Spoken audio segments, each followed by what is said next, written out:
Hello everyone, welcome back to our channel. Today I'll show you how to convert a PowerPoint presentation into a video. First, open PowerPoint on your computer and make sure the presentation you want to convert is saved and ready.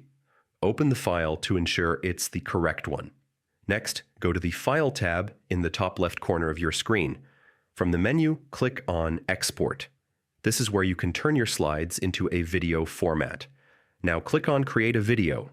You'll see options for video quality. Choose the quality that best suits your needs, keeping in mind that higher quality videos result in larger file sizes.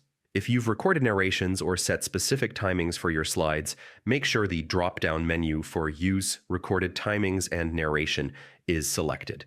This ensures your voiceovers and slide timings are included in the video. Once everything is set, click Create Video. Choose a location on your computer to save the file and give it a name you'll remember. PowerPoint will now begin converting your presentation into a video. Depending on the length and quality, this may take a few minutes.